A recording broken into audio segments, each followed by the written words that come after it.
Vamos lá, meus irmãos, vamos lá. Continuando aqui, nosso primeiro dia de aula de Psicologia Pastoral. É o segundo bloco, estamos gravando a nossa aula. Já fizemos aqui a apresentação da matéria, da ementa, tratamos sobre vários livros, e agora a gente vai começar a entrar em alguns slides, e inclusive eu quero apresentar também para vocês mais um livro-texto. Mais um livro-texto, não, mais um livro, né? Que na realidade pode ser usado também como um livro-texto, um livro de reforço nessa matéria. Não é o nosso livro-texto, mas os slides que nós estaremos abrindo agora, que eu vou passar para vocês, é desse autor aqui. Deixa eu passar para vocês, ó. Samuel Costa. Psicologia e Cristianismo, biografia básica. Né? Fica aqui uma indicação para quem quiser comprar, pode estar comprando esse material, tá bom? Também como um material a mais. Já passei vários outros livros para os irmãos, e o nosso livro-texto, que a gente vai estudar mesmo, vocês terão que comprar e ler, é o Como Compreender as Pessoas, do Larry Craig, tá bom? Bom, voltando aqui, meus irmãos, deixa eu falar mais algumas coisas aqui para vocês, ó. O tema psicologia, faculdade propriamente dita, essa cadeira, ela é nova. Mas nós não podemos esquecer que esse é um assunto que sempre foi tratado em todas as páginas da Bíblia, em qualquer cultura, em qualquer nação. Podem ver que, mesmo que essa terminologia seja uma terminologia nova, psicologia, aconselhamento, psicanálise, né? E outras áreas, né? Nós não podemos se esquecer que nas culturas antigas, a arte de aconselhar as pessoas era comum. A quem estava essa incumbência? Geralmente ela pertencia ou ao patriarca da família, ou à matriarca, ou ao pastor, ou ao sacerdote daquele grupo. Podem ver que essas pessoas faziam o papel do aconselhamento do grupo. Quando um casal estava com um problema entre eles, um problema de relacionamento entre os familiares, um problema de educação com os filhos, a quem era trazido essas crianças ou esses problemas? Essa matéria-prima chamada problema era trazido a quem? Ou ao patriarca, ou à matriarca, ou ao sacerdote. Então, a função e a prática da psicologia, ela sempre foi experimentada e passada de geração a geração em todas as culturas. Podem ver que até hoje nas tribos indígenas, sejam elas africanas, sejam elas tribos ameríndias, como aqui acontece na nossa Amazônia, temos a figura do pajé, que é o quê? Que é o curandeiro da tribo, que é aquele que orienta a tribo, que é aquele que faz a leitura do presente e do futuro. Ou seja, o que eles estão fazendo se não buscar uma orientação? Então, podem ver que no passado, seja numa cidade-estado ou mesmo num reino, o rei tinha o quê? Os seus conselheiros.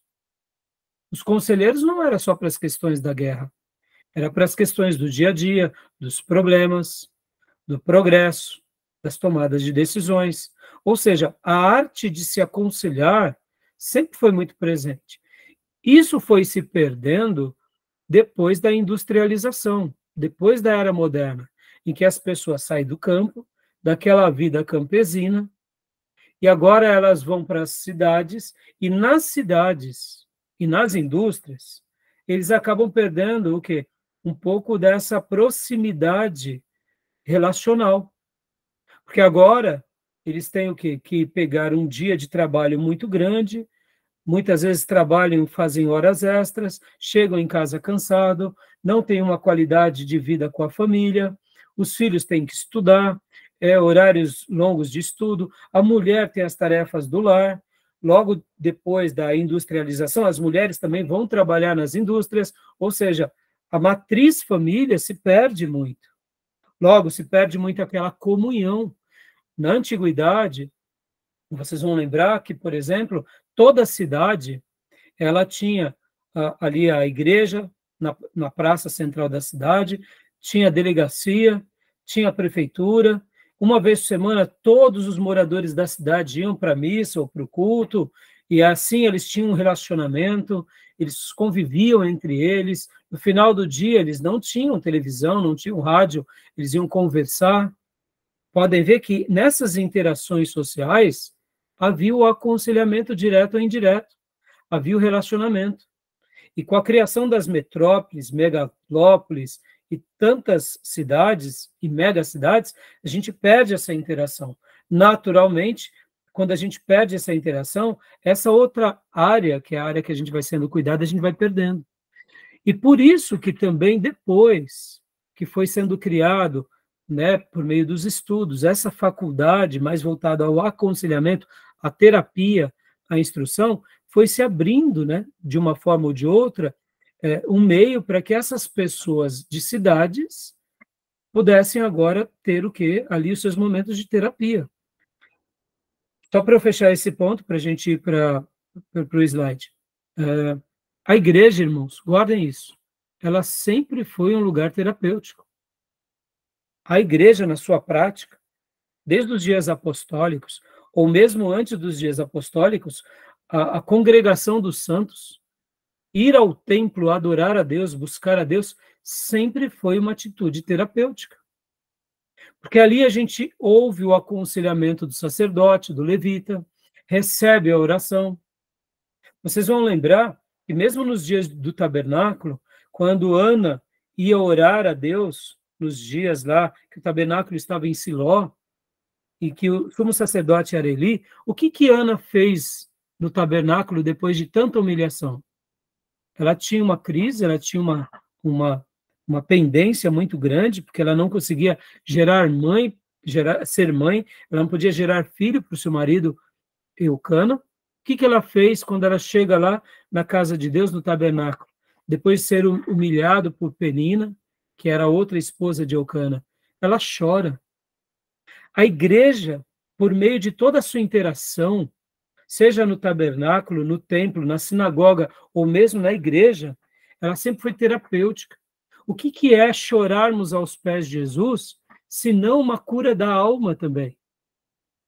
O que é botarmos nossa boca no pó e nos humilharmos, senão também uma maneira de se render e crer que há um ser supremo sobre todas as coisas que pode solucionar o nosso problema?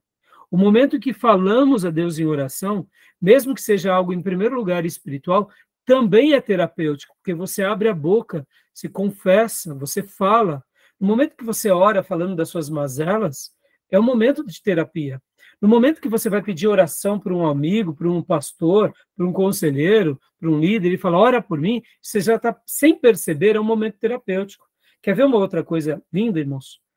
Quando realmente Deus fala conosco por meio dos louvores, ou quando a igreja também é visitada por meio da palavra, ou senão, quando a gente ora com aquela oração fervorosa, que nós damos glórias a Deus e aleluias, é terapêutico. Todos esses momentos são terapêuticos. Cantar na igreja, irmãos, muitas vezes a gente está atribulado, está aflito, pode ver que o canto sempre foi algo presente em toda a história do povo de Deus, durante todas as gerações.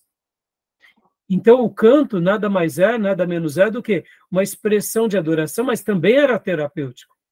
Pode ver, adorar a Deus, quando a gente muitas vezes está triste, está batido, está passando por um problema, e de repente o ministro de música começa a entoar um cântico de um salmo, e que aquele salmo retrata a nossa experiência, a gente fala com fé, choramos, nos derramamos e quebrantamos diante de Deus. O que não é isso senão um mover espiritual, sim, mas é uma adoração a Deus, sim, mas também é uma terapia. Você fala, você bota para fora. Estão entendendo? A igreja, ela é um núcleo terapêutico. A prática da igreja é um núcleo terapêutico. O que é um pequeno grupo, uma célula, se não o cuidado mútuo? É terapêutico.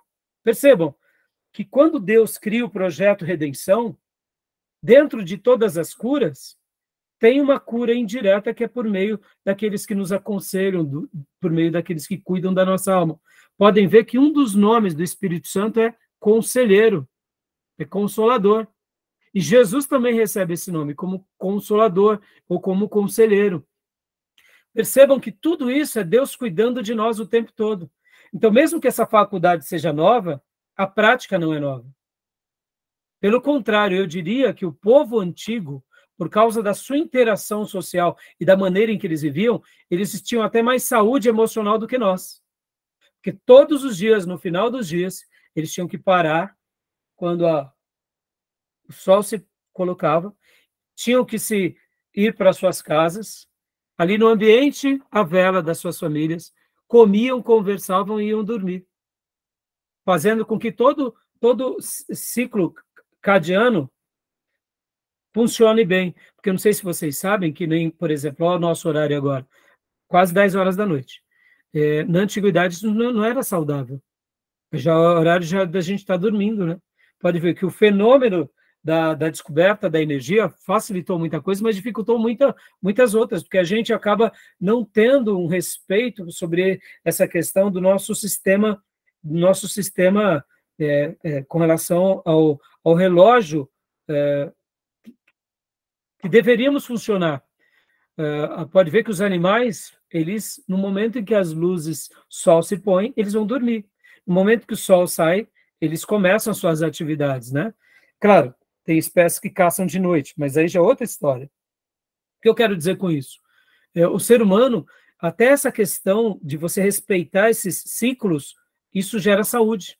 E quando nós não respeitamos, não gera. E na antiguidade, o que nós tínhamos? Nós precisávamos da interação social. Fazia parte da vida. Não tinha TV, não tinha Netflix, não tinha internet, não tinha celular. Então, percebam que a tecnologia veio para nos ajudar, mas se a gente não souber colocar no lugar correto, ela acaba nos atrapalhando. Então, voltando, né? Na antiguidade, a interação social era maior. Por isso que as pessoas elas eram até mais equilibradas emocionalmente. A metrópole dificultou muito isso, tá bom? Tudo bem até aí? Mudança no comportamento. Como? Mudança no comportamento, consequência da saúde. Exatamente, né? Vamos, então, aqui, irmãos, tudo bem? Então, a importância dessa matéria vai ser algo muito grande para nós, e como eu disse no bloco anterior, muitos ministros, por não cuidarem bem de si mesmos e não saberem ter uma observação muito clara e nítida sobre esse ponto, consigo com a sua família, acabam naufragando. Não é pela espiritualidade, não é pela falta de espiritualidade e nem pela falta de conhecimento. Muitas vezes é pela negligência com as emoções. Quando a gente negligencia as nossas emoções, sem que a gente perceba, o nosso corpo já começa a padecer. Sem que a gente perceba, também podem ver como nós somos negligentes com a alimentação e como nós somos negligentes com o sono. Tudo isso afeta nas nossas emoções. E a gente precisa ter muito cuidado com relação a isso, tá bom, meus irmãos? Então, agora eu vou passar aqui, eu peguei aqui, antes de abrir o slide, eu fiz uma anotação aqui. Deixa eu fazer uma pergunta para vocês aqui, a gente vai fazer um case bem rapidinho. Será que a gente sabe lidar com as nossas próprias crises? Vamos lá. A gente sabe lidar com as nossas próprias crises? Ou como somos quando lidamos com as nossas próprias crises? E aí? O que vocês acham disso? Eu não sei. Bom, Eu não sei. Lidar com as próprias crises, né? Vamos lá. Não sei. Quando você está fora dela, você acha que quando você tiver, você vai conseguir, mas quando você está dentro, não consegue. É mais fácil a gente lidar com a dos outros. Por isso que o psicólogo é muito mais fácil aconselhar. Verdade. E quando ele está vivendo, eu vejo alguns psicólogos aí que é aquela coisa, né? Faço o que eu mando, mas não faço o que eu faço. Porque eu vejo eles todo enrolado também. Então, assim, eu já superei muita coisa, eu já evoluí. E eu estava orando a Deus para pedir o domínio próprio. Porque a coisa, para mim, acho que é fundamental é o equilíbrio emocional. Porque, de repente, num momento que parece que está tudo caindo e você está ali tranquilo. Não é que você ter umas reações, mas você consegue ter o controle, né? Isso eu acho que é formidável, porque a gente vive melhor. Porque tem gente que, assim, se eu for fazer aqui uma dinâmica entre todos nós, vai ter um que vai ser mais descontrolado. Por exemplo, vai acontecer uma coisa que ainda nem aconteceu, ele já está desesperado. Entendeu? Um vai ser ao extremo, outro vai ser médio, outro vai ser. Então, tem essas questões. Eu já consegui, assim, a ter um pouco mais, assim, de controle em alguma coisa. Que nem ansiedade, essas coisas assim, eu já não tenho mais. E às vezes acontece alguma situação que eu até consigo contornar alguma coisa, mas tem outras que geralmente não é as coisas que acontecem comigo, é o que acontece com o outro. E aquilo, eu sou um mata-borrão. Aconteceu ali, bate aqui, pronto. Se for aí filho, né? Se for da família, acho que é mais difícil, né, irmão? Então, eu sei, e é interessante, né, irmã, porque a irmã é a nossa anciã aqui da classe, e é gostoso de ouvir com a irmã essa frase com toda honestidade, dizendo, quando é do outro é mais fácil, quando é com a gente, né? Percebam, né? Eu não tenho dúvida que essas sejam as palavras da maioria de nós, né? Sabemos lidar com as nossas crises? Percebam. Vamos lá, bate pronto agora. Gil, Tomé, Pastor Johnny, Wesley, sabemos lidar com as nossas crises? Eu admito que eu tenho dificuldade. Diga, Wesley. Concordo com o irmão Gil aí. A gente tem sempre uma dificuldade que, quando a gente vê as pessoas passando por situação, a gente acaba tendo uma visão totalmente diferente da pessoa que está sofrendo aquela situação, né? Sim. Joia. Pastor Johnny? Não, jamais, né? Embora com as instabilidades, eu, pelo menos pela graça de Deus, tenho aprendido a lidar com algumas questões. Quando elas se repetem, eu já vi isso acontecer, não é por esse caminho. Mas, em geral, o novo assusta. Sim. E assim, irmãos, Tomé, e aí? Sabe lidar com as crises, Tomé? Acho que depende, pastor. Depende até onde a crise, quando ela só envolve você, eu acho que às vezes até é um pouco mais fácil. Agora, e daí você tem um momento ali de que você se retira, reflete, ou até mesmo tenta buscar em Deus. Agora, quando acontece a crise, por exemplo, que envolve mais pessoas ao seu redor, aí já é mais complicado. Aí não tem como você escapar. E assim, irmãos, sem medo de errar, todos nós temos dificuldade de lidar com as crises, é óbvio, é óbvio. É como o Júnior falou, existem pessoas que até sabem ter mais temperança e equilíbrio, outras regular e outras não. Mas o que eu quero dizer é que a crise vivida na sua prática, como o pastor Johnny diz, quando se repete, você fala, já passei por isso. Logo, eu tenho como ter uma resposta melhor. Porque a primeira vez é mais difícil. A segunda vez já se torna mais fácil, se é a mesma crise. Mas vamos pegar aqui um exemplo, né, do homem que foi o que mais sofreu nessa vida, que foi Jó. Mesmo ele, nos seus momentos de crise, teve suas derrapadas, teve suas quedas. Claro, ele não negou Deus, ele não blasfemou, ele pecou. E eu diria que pecou muito pouco, porque qualquer um de nós, por muito menos, a gente peca muito mais a troco de nada, não é verdade?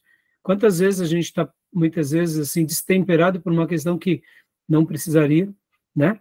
E aí, Deus me livre se a gente passasse 1/10 de Jó, que perdeu tudo, perdeu seu nome, perdeu sua honra, perdeu seus filhos, que foi o principal, perdeu sua saúde, pelo amor de Deus, e os seus próprios amigos ainda o acusar, e a esposa o abandonar indiretamente, né? Então, assim, a crise, ela é inevitável, mas uma coisa que é interessante, irmãos, por que eu fiz essa pergunta? Porque eu também, quando eu estou nos meus momentos de crise, eles se tornam muito difíceis para mim. Abrir meu coração aqui, é uma aula de psicologia. depois do episódio do Rio Grande do Sul, eu fiquei assim tão aflito, e acompanhando ali cada momento, desde quando começaram as chuvas, o governador do Rio Grande do Sul falando, olha, pessoal, vai ser como nunca a gente viu, vai chegar aqui em Porto Alegre, e eu fui acompanhando, e eu fui orando, eu fui pondo a igreja para orar, mas muitas coisas eu não passei nem para a igreja. Depois que as águas chegaram nos seus pontos históricos, as casas, a situação, abrindo meu coração. O meu único desejo era estar com eles lá. E eu falava para mim mesmo, meu Deus, que vontade de estar lá ajudando. A única coisa que eu queria era estar lá. Sou ruim no nado, né? Eu nado que nem um gato, sabe? Sei nadar e saio desesperado. Sabe quando o gato cai, né? O gato, quando está no telhado, né? Eu me sinto hoje uma pessoa que tem uma saúde boa, gosto de correr, gosto de treinar, mas na água eu me sinto um gato na água, entendeu? Então eu sei que eu vou mais dar grito de desespero do que vou ajudar. Mas a minha vontade era estar lá. Só para vocês terem uma ideia. Muitas noites eu passei vendo o drama deles, as reportagens, acompanhando, e cheguei a um ponto, inclusive, que alguns dias eu tive um pouco de crise de ansiedade. Tamanha foi a angústia que eu introjetei. E eu pensei comigo, meu Deus, como eu sou pequeno. Eu estou aqui. Estou aqui, não estou lá. E já estou sofrendo. Ó. E aí, o que eu fiz? Já me conhecendo, e já cuidando de mim, eu falei, não, eu preciso diminuir as vezes que eu vejo reportagem, as vezes que eu acompanho. Eu precisei parar um pouco, mas aí eu pensei comigo, e como que eu irei ajudar? Foi aí onde surgiu a ideia de mobilizarmos nossa igreja para arrecadar roupas, arrecadar toalhas, cobertas, roupas de frio e levantar recursos.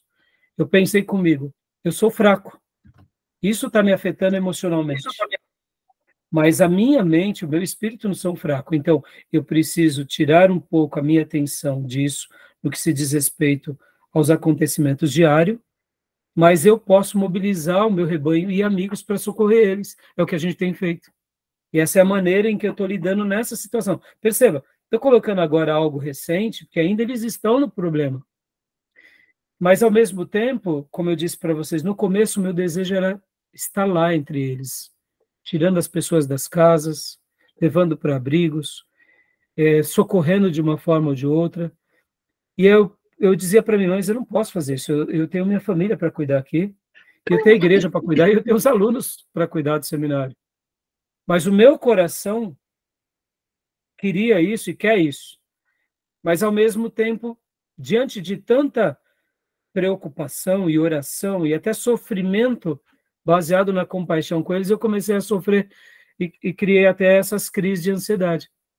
Agora, olha só que interessante, é uma pequenina crise. No entanto, eu tive que criar o quê? Ferramentas para autopreservação.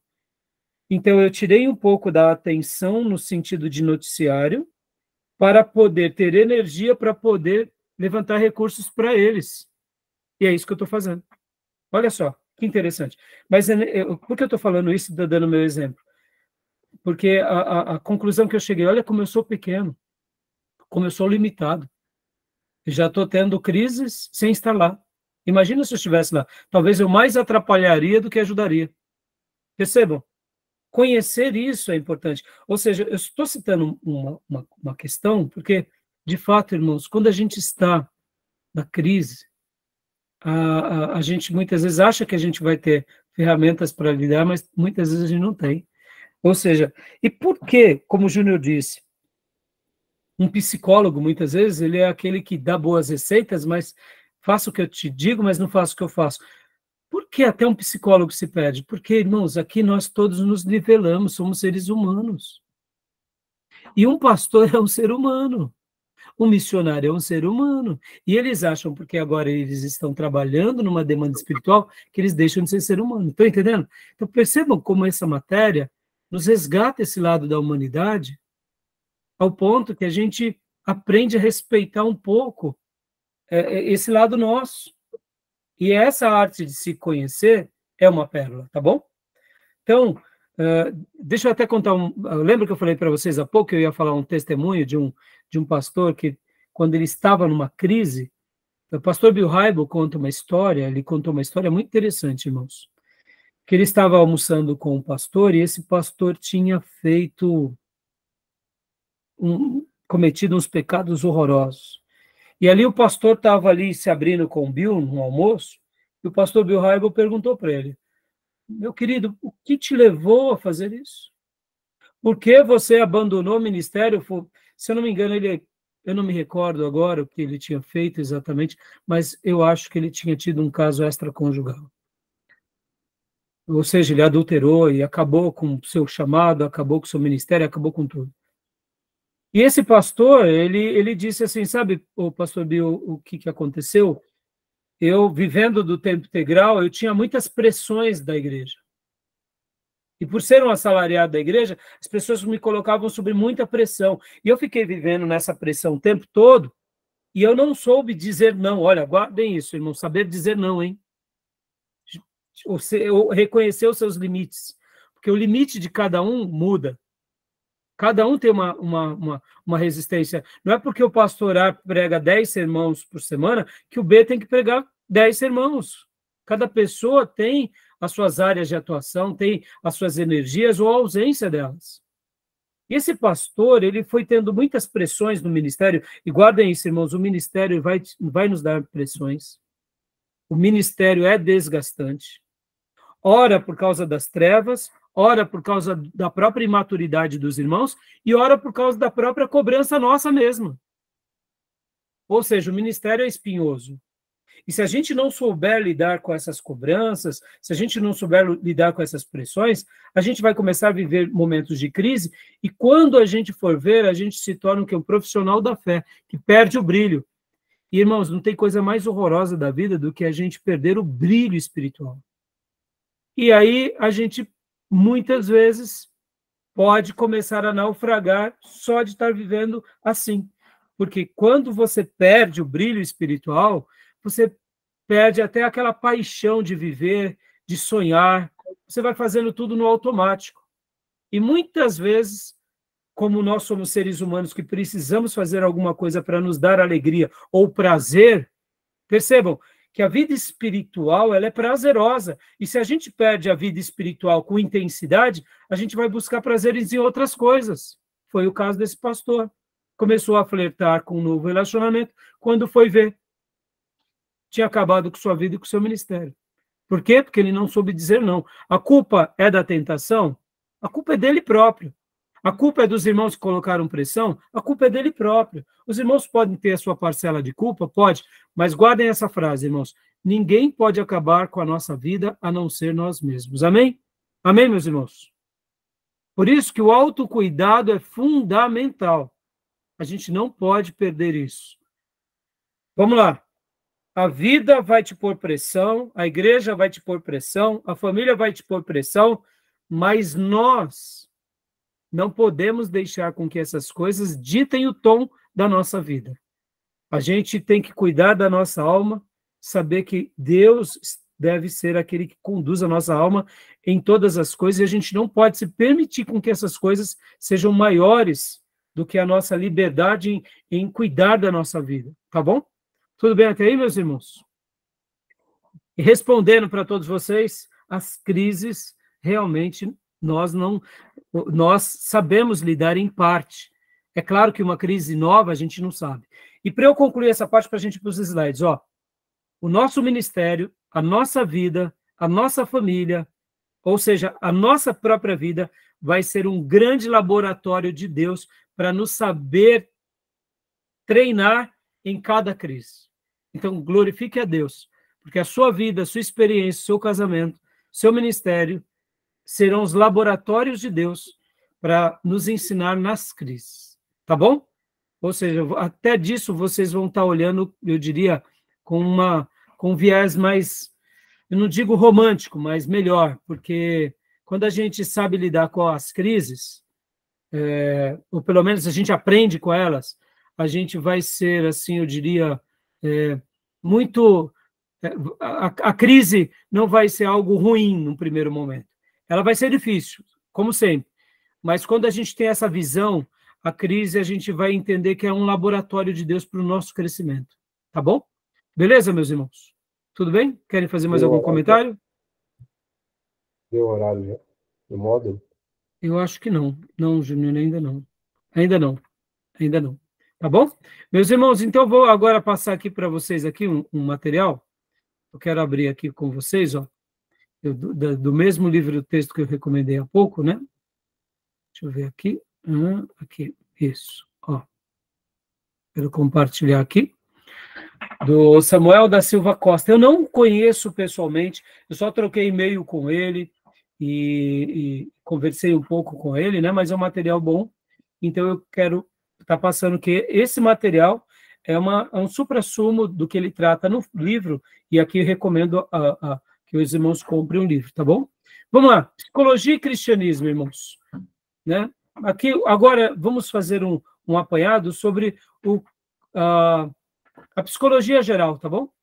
O Samuel da Silva, ele é um psicólogo clínico, pós-graduado em neuropsicologia, especialista em avaliação neuropsicológica, tá bom? Vamos lá. Leia para nós, Tomé, por gentileza.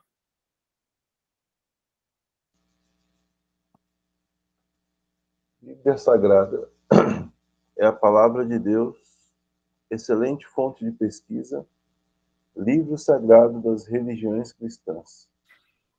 Ele está fazendo esse apanhado porque, para nós, que estamos aqui estudando, inclusive psicologia pastoral, a proposta nossa é extrair das escrituras tudo que for trabalhado sobre esse assunto. E, claro, a gente vai aprender com os estudiosos, a gente vai aprender com essa cadeira também, com essa formação. Mas, assim, para nós a base deve ser sempre as escrituras, mesmo porque nós não estamos aqui fazendo terapia pastoral apenas para ajudar as pessoas. Nosso foco é levar as pessoas à Bíblia e a um aconselhamento baseado na Bíblia. Pode ler para nós, Tomé, por gentileza? Estímulo para ler a Bíblia Sagrada. Profeta Isaías 34:16. Consultai o livro do Eterno, Deus, e procurai ler o que ali está escrito. Nada disso deixará de ocorrer, nenhum acontecimento faltará. Pois assim comandou minha boca, e o meu alento assim ordenou.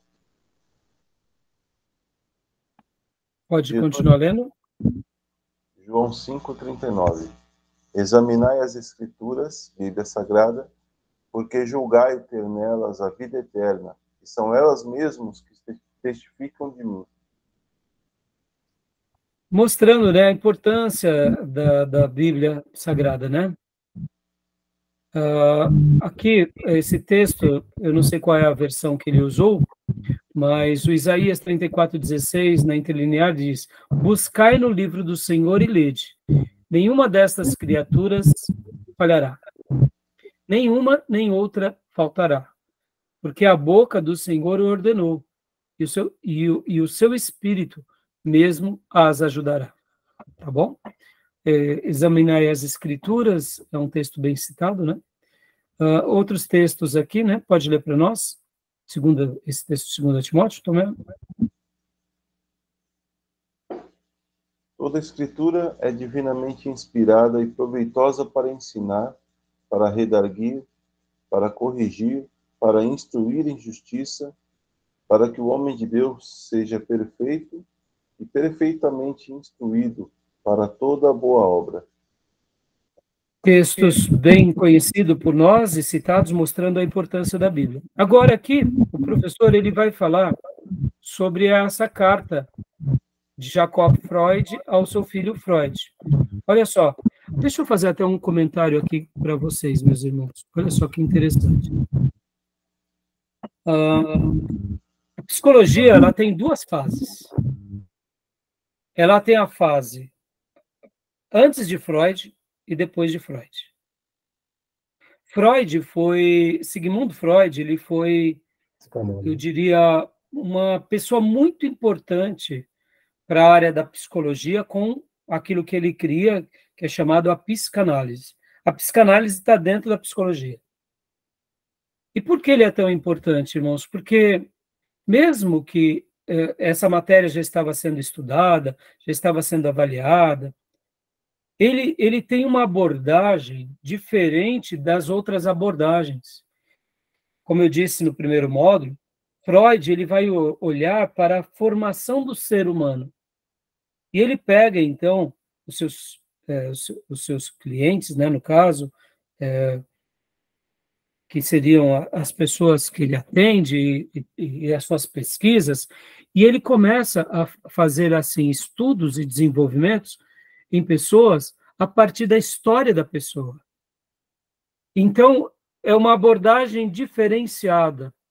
Por isso que a psicanálise ela tem muito a ver, vamos assim dizer, irmãos, com algo, por exemplo, que acontece na nossa vida espiritual. Por exemplo, ó, pode ver, todos nós nascemos de um lar, tínhamos uma cosmovisão da vida, tínhamos uma estrutura familiar, uma estrutura social, tínhamos uma religião. Ou seja, todos nós somos formados por algo que é diferente um do outro. Então, não tem como a gente comparar que uma pessoa, mesmo que ela foi criada aqui, né, no Alto Tietê ou em São Paulo, ela tem uma criação diferente, é parecida em certos aspectos com outras pessoas, mas é diferente porque cada família tem os seus hábitos, os seus credos, né? Muitas vezes a pessoa é de uma classe baixa, outra de uma classe média, outra de uma classe alta, uma pôde estudar, outra já não conseguiu estudar. Então, Freud, ele consegue pegar, por exemplo, dentro dos seus estudos e olhar para o gênero humano, olhando para a história daquela pessoa, e a partir da história daquela pessoa, ele consegue fazer todo o seu processo de cura daquela pessoa. Quando eu fiz a comparação com a vida espiritual, é mais ou menos nisso. Pode ver, cada um de nós aqui viemos de uma religião. Ou quem não teve religião era um ateu, um cético. Mas mesmo assim, você tinha uma experiência de vida. A partir de quando você se converte, você vai sendo reconstruído agora, em cada parte. Por isso que alguns irmãos, eles precisam de um discipulado numa área, outros de outra área.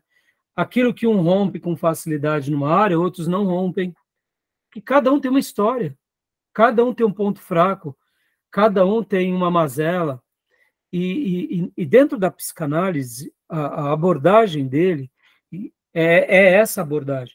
Só que Freud também, irmãos, deixa eu fazer aqui uma crítica, tá? Lembra que eu disse há pouco que a prática da psicologia, ela sempre foi muito exercitada dentro dos grupos sociais, dentro das famílias, por parte dos pais presentes, mães presentes, ou seja, patriarcas ou matriarcas, ou mesmo dentro das religiões. Então, Freud, o que ele vai fazer?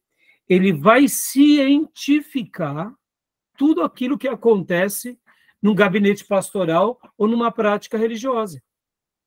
Então, num primeiro momento, o que ele faz é trazer para o lado científico e humano tudo aquilo que a gente faz na igreja, com Deus e com a relação pastoral. No primeiro momento, parece que isso é uma coisa muito boa, mas num segundo momento é uma coisa muito ruim. Por quê? Porque é como se ele tirasse Deus do jogo que realmente importa, que é o ser humano e essa relação entre Deus e o próximo sendo ajudado uns pelos outros. Então, eu sei que tem o lado bom da psicanálise, sim, mas tem um lado ruim, é como se ele cientificasse o lado do aconselhamento e tirasse a pessoa de Deus. Então, assim, por que eu acho que isso é ruim? É natural, a gente é cristão. Para nós, o assunto Deus é tudo. Deus é o autor da vida. Nós existimos para adorá-lo. Na hora que a gente emancipa a nossa vida como se fosse uma vida sem Deus, e a gente busca a cura apenas por meio de terapias ou por meio de um aconselhamento, e tira Deus, é como se nós resolvêssemos os problemas dos homens entre os homens. Tem um lado científico disso? Tem.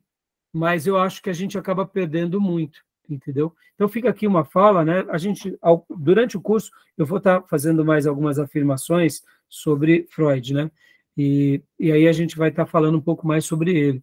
Mas a história de Freud é uma história, inclusive, religiosa. Ele vem de contextos religiosos, de pais religiosos, e de repente ele se emancipa. E ele vai buscar agora, simplesmente na ciência, a cura para as pessoas, tá bom? Inclusive, Freud, irmãos, quando ele começa as suas pesquisas e os seus estudos, ele, inclusive, vai trabalhar com aquilo que a gente chama de hipnose. E aí, tem várias experiências de Freud em hipnose, que depois, inclusive, Freud para de trabalhar em hipnose, e essa questão da hipnose, até hoje na psicologia, é uma coisa muito complicada, que pessoas que não sabem manusear a hipnose acabam levando pessoas a certos traumas irreparáveis. Esse negócio da hipnose é uma coisa muito séria, viu, irmãos? Só para eu fechar aqui esse assunto. As coisas que acontecem no cérebro humano, essa questão metafísica do que está em jogo na nossa mente, até hoje os cientistas, sejam eles médicos ou psiquiatras ou como Freud, né, da psicanálise, consenso. Tem coisas que até hoje a gente não consegue medir ou mensurar. Então, é muito perigoso essas questões da hipnose. Então, para vocês terem uma ideia, hoje, até mesmo na psicologia, existem cursos que tratam de hipnose, mas assim, é uma coisa muito complexa e muito perigosa, porque mexe essa capacidade cognitiva com partes neurológicas. Na minha opinião, isso é eu, tá, irmãos? Eu acho que essa questão de hipnose tem a ver com coisas espirituais. Então, percebe o lado que parece que é uma mistura entre a ciência e a espiritualidade, entendeu? Então, a gente tem que tomar muito cuidado, porque isso é muito perigoso, tá bom? Tá bom? Eu não sei se eu dei algumas falas até meio complicada para vocês, mas deu para entender um pouco o que eu quis dizer? Ou ficou meio... Vai entender. Então, continua para nós, Tomé, leia para nós a carta de Jacob Freud ao seu filho Freud.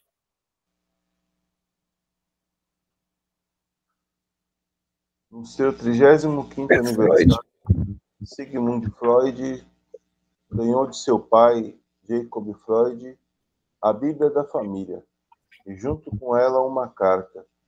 Num dos trechos da mesma estava escrito: leia a Bíblia Sagrada. Aí abrir-se-ão para ti fontes da sabedoria e do intelecto. Entenderam? Para você ver como que ele estava envolvido num contexto religioso. Mas depois vocês vão ver que Freud ele acaba se emancipando e deixando essa questão religiosa de lado, e pelo contrário, ele acaba não valorizando mais esse lado, né? Tá bom? Vamos lá, continuando aqui. Então, leia para nós agora, Júnior. O que estudamos, o que é estudado na Bíblia? Estudado na Bíblia. Na Bíblia está documentado o relacionamento, o comportamento do ser humano para com Deus, consigo próprio e para com seu semelhante. O comportamento é o conjunto de fenômenos, ações e reações observáveis, determinado pelo binômio cérebro-mente. O que é estudado na Bíblia é o comportamento de Deus, que é espírito, ou de saudosos seres humanos. Dentre eles citamos Abraão, Isaac, Samuel e Davi. Então, aqui ele está só fazendo uma citação, né? Mas olha que interessante. Cérebro e mente. Binômio, né? Ou seja, pode ver que a Bíblia ela vai falar muito sobre o comportamento, mas ela fala só sobre o comportamento, irmãos? Ela fala como comportamento como fruto do quê? De uma interioridade. Mas ela não procura ficar apenas parada no comportamento. Percebam? A Bíblia não fica parada apenas no comportamento. Ela tenta entrar no coração desse ser humano, mas, ao mesmo tempo, a matéria-prima que ela evidencia, em que ela atesta e que ela ratifica, é o comportamento. Porque, de fato, aquilo que o homem pensa, aquilo que ele sente, ele acaba agindo. Logo, externaliza o seu coração, tá bom? E dentro da psicologia, vocês verão que eles vão também estudar muito o comportamento humano. Por isso que esse é um assunto muito interessante, tá bom? Continua para nós, Júnior, por gentileza. Bíblia e a teologia. O que é teologia? É o discurso que o ser humano profere em nome de Deus. Teologia sistemática. Conjunto de elementos classificados e organizados entre si, segundo um ou mais critérios. Segundo uma pergunta, né? Segundo um ou mais critérios, a partir da interpretação da interpretação da Bíblia Sagrada, discurso teológico, é que surgiram inúmeras denominações cristãs. Martin Lutero e Philippe Melanchthon, por exemplo, estudaram o comportamento de inúmeras personagens bíblicas e compararam com a de inúmeros cristãos católicos romanos. Em consequência, surgiu a teologia protestante. Ou seja, podem ver que nós estudamos o comportamento o tempo todo, porque nos comportamentos acabam revelando que, de fato, as pessoas creem, no que elas confiam, no que elas realmente, o que importa para elas, né? Então, ele está falando um pouco sobre isso, né? E agora, leia para nós essa parte, para a gente estar encerrando esse módulo, para a gente logo abrir o outro módulo. A Bíblia e a psicologia. Criador da palavra psicologia, a meditação da Bíblia Sagrada é feita pelo filósofo e teólogo protestante Philippe Melanchthon, abriu fonte de sabedoria e intelecto, e, em consequência disso, como também de possíveis outros conhecimentos que tinha diante de Deus e dos homens. Criou-se em 1550 a palavra psicologia, o que é estudado pelos psicólogos, conjunto de fenômenos, ações e reações observáveis, com o objetivo de analisar e compreender o que os seres humanos e os animais fazem, como fazem e por que fazem. Ou seja, né? Aqui, então, ele está trazendo que essa palavra foi catalogada, né, em 1550, e que qual é o assunto de estudo da psicologia. E é esse o interessante para nós. Agora, perceba uma coisa, ó, seres humanos e animais fazem ações, reações observáveis, com o objetivo de analisar e compreender. Agora, olha que interessante, irmãos, só para a gente dar uma pausa aqui. Eu estava, para a gente fechar esse módulo, meu filho mais velho, alguns anos atrás, ele sempre quis ter um cachorro, né? O Lucas. E ele gosta muito de cachorros. E depois de muitos anos, nós resolvemos ter um pet aqui em casa, porque o último tinha deixado a minha esposa muito brava, né?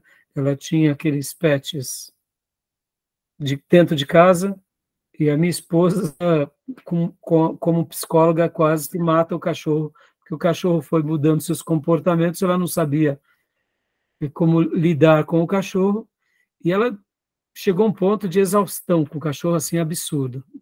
Minha esposa como psicóloga, perceba. Aí, depois dessa experiência, a gente cansou um pouco de animais, e aí, em virtude da segurança da região que a gente mora, compramos um cachorro.